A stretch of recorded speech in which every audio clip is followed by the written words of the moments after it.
IPL 2025లో భాగంగా Rajasthan Royals మరియు Kolkata Knight riders మధ్య జరిగిన మ్యాచ్లో ఓ ఇన్సిడెంట్ చోటు చేసుకుంది. కోల్కతా బ్యాటింగ్ సమయంలో ఓ ఫ్యాన్ గ్రౌండ్లోకి వచ్చి రాజస్థాన్ రాయల్స్ కెప్టెన్ కాళ్లు మొక్కాడు. కేకేఆర్ ఆర్సీబీ మ్యాచ్లో కూడా విరాట్ కోహ్లీ బ్యాటింగ్ చేస్తున్న సమయంలో ఓ అభిమాని వచ్చి సాష్టాంగ నమస్కారం చేశాడు.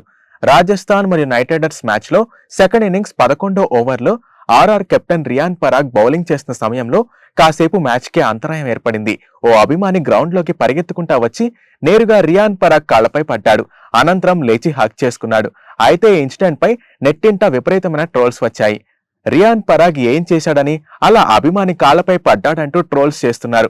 రియాన్ పరాగ్ కాళ్లు మొక్కిన తర్వాత బంతినే క్వింటన్ డికాక్ సిక్సర్ బాదడం విశేషం.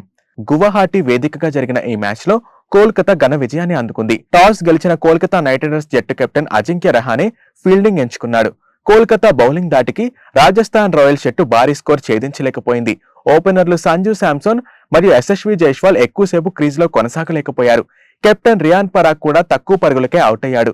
ధ్రువ్ జురెల్ ఒక్కడే కాసేపు పోరాటంతో 20 ఓవర్లలో రాజస్థాన్ జట్టు 9 వికెట్లు నష్టపోయి 151 పరుగులు చేసింది. ఈజీ టార్గెట్ తో బరిలోకి దిగిన కోల్కతా నైట్ రైడర్స్ కూడా ఆరంభంలో అంతగా రాణించలేకపోయారు. ఓపెనర్ గా మొయిన్ అలీ 12 బంతులు ఎదుర్కొని కేవలం 5 పరుగులే చేసి రనౌట్ గా వెనుతిరిగాడు. కెప్టెన్ అజింక్య రహానే కూడా 15 బంతుల్లో 18 పరుగులు చేసి అవుట్ అయ్యాడు. క్వింటన్ డికాక్ మాత్రం క్రీజులో పాతుకుపోయి వీలు చిక్కినప్పుడల్లా బౌండరీలు బాదుతూ స్కోర్ బోర్డును పరుగులు పెట్టించాడు.